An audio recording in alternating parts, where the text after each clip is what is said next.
Our final speaker then is Mathieu Charbonneau, Evolution and Non-Local Inheritance. All right, so thanks to be here. Everybody's tired, so I hope my talk will interest you, spark some excitement. I really hope so, because what I'll be pleading for is rather unorthodox.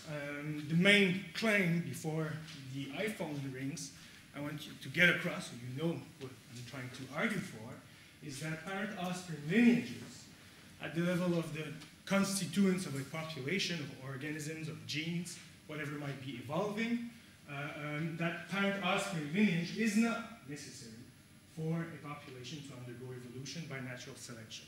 And this is unorthodox because we have this idea that has been not argued for, but assumed by most evolutionary biologists. Although my claim will be more specific, based in biology, the idea is to argue against some who dismiss cultural evolution for the reason that in most cases of cultural variants, we do not find any lineage from one individual from a previous generation to at least one individual to the next generation. And so what I'll be arguing for, again and again for the next 90 minutes, is that it is not necessary.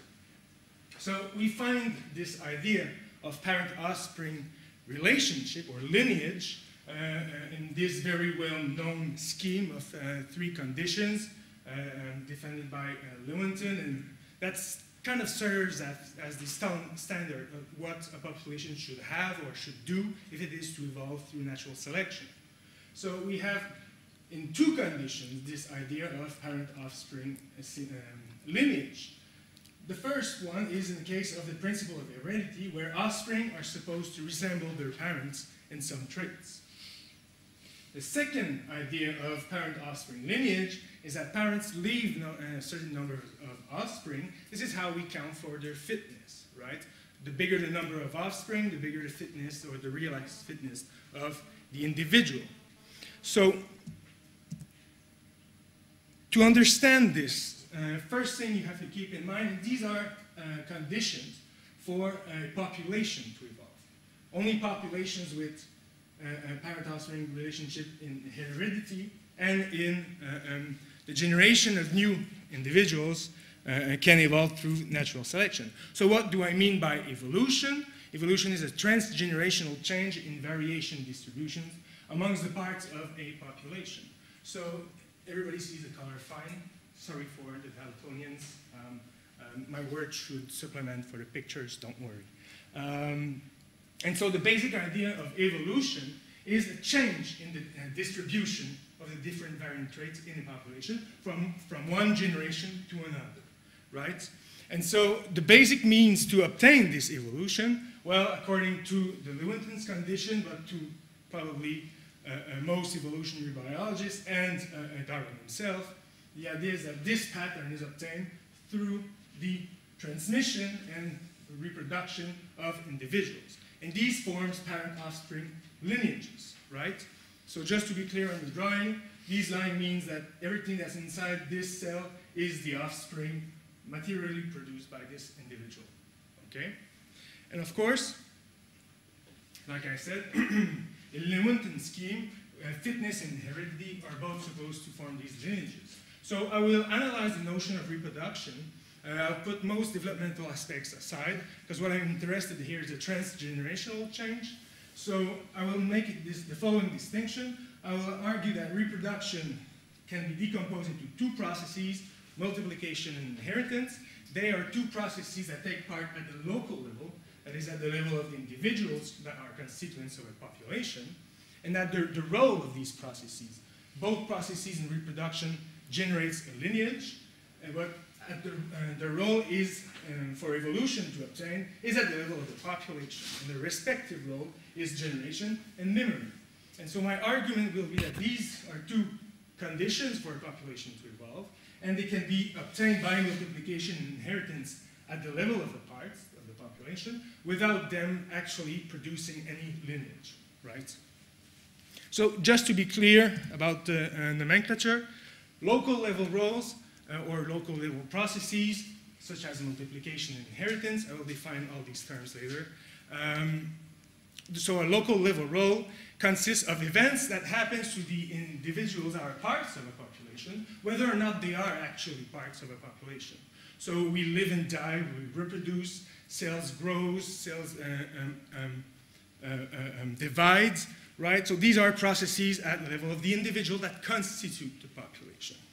Population level roles are events and processes that take place at the level of the population system through the agglomeration of local level events and processes.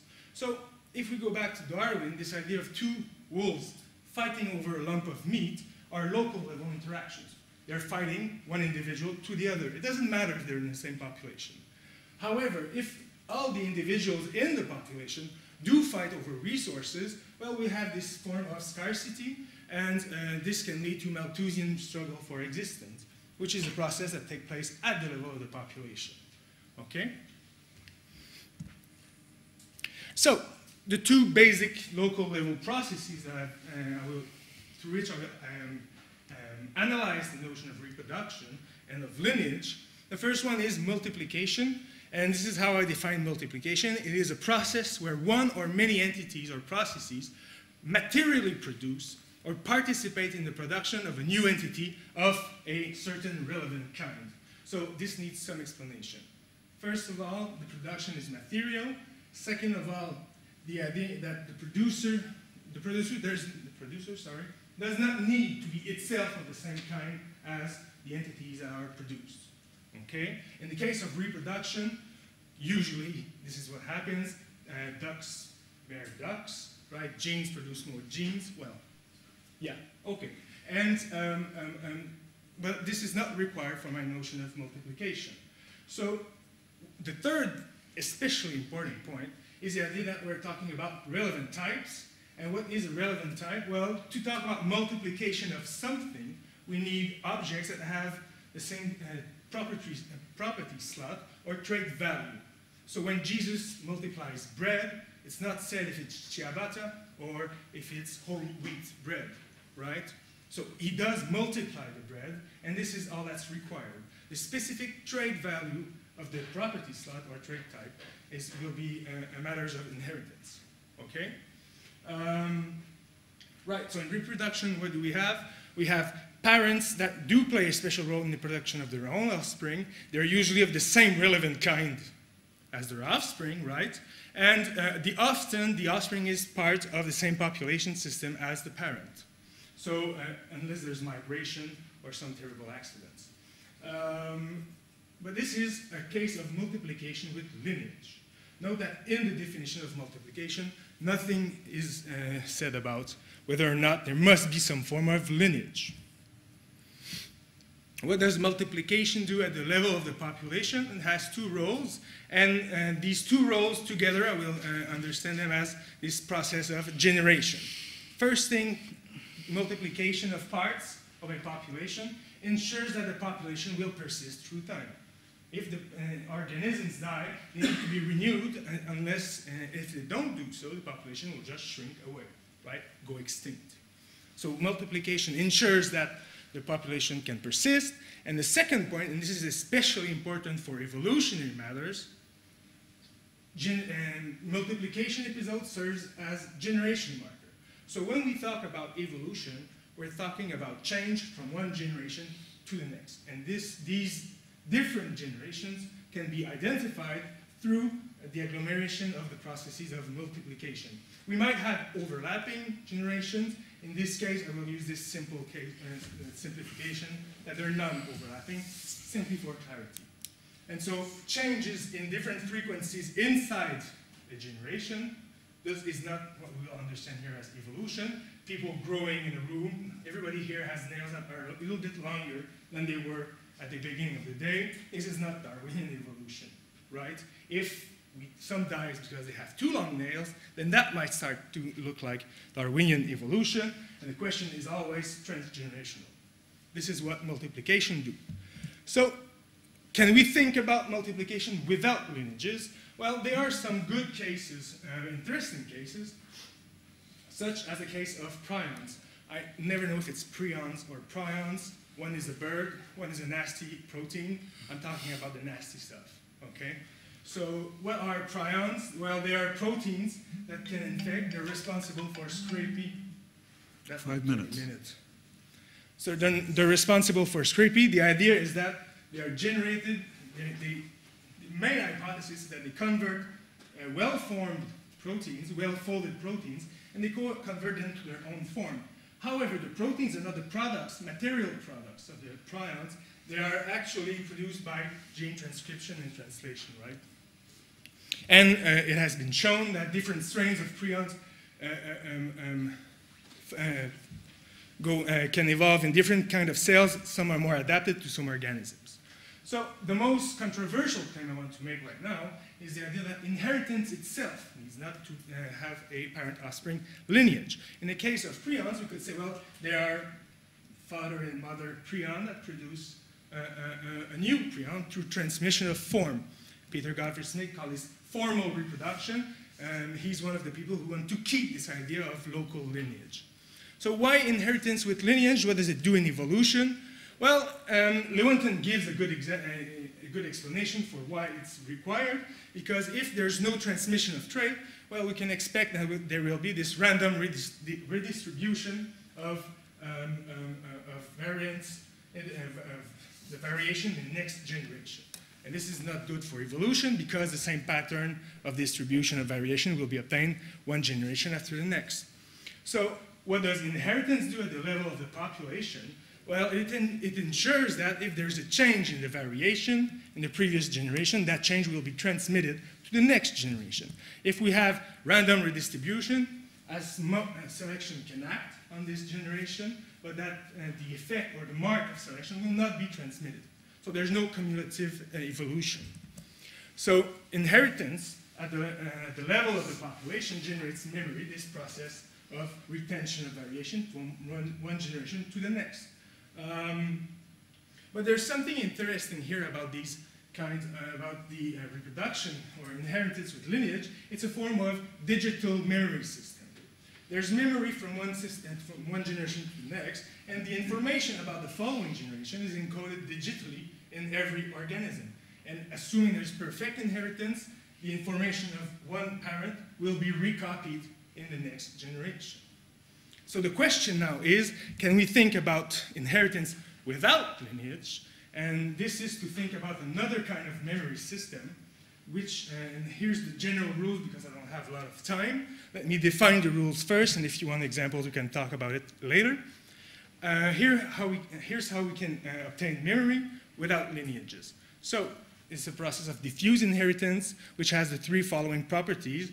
First of all, the distribution of variation of an earlier generation is encoded in the state of a system that is external to the population.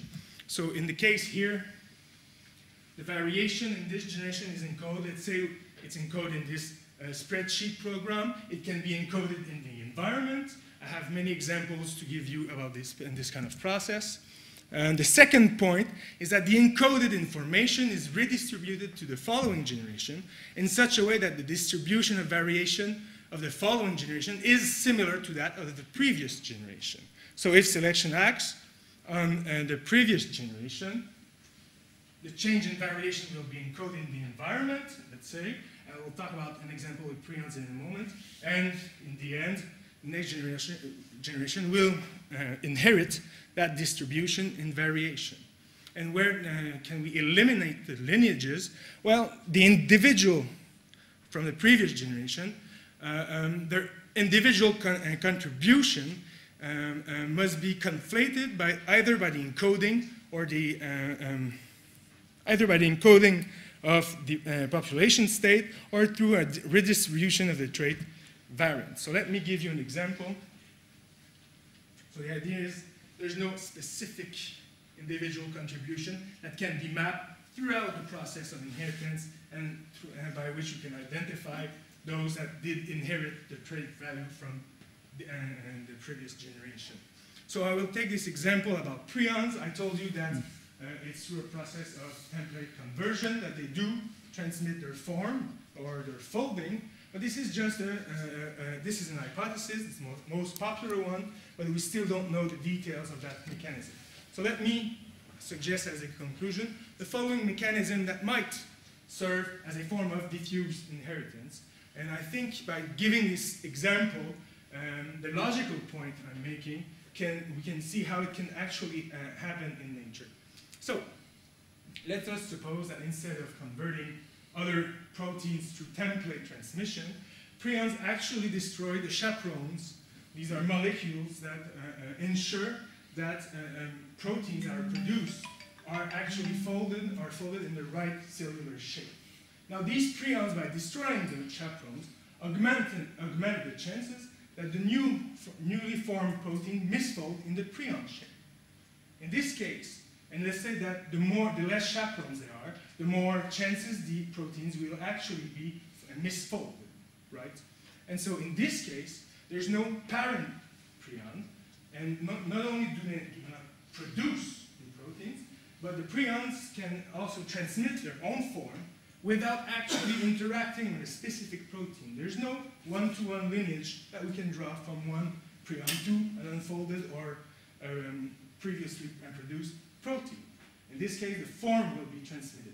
Of course, we can talk about the maths of how that should work, but the idea is simply that there's a positive correlation between the frequency of prions in the cell and those that will be produced or misfolded through this kind of environmental diffuse inheritance system. So what I've done is to argue that there's no need for parent-offspring relationships at the level of the population constituents. However, there must be, of course, lineage or population continuity at the level of the population.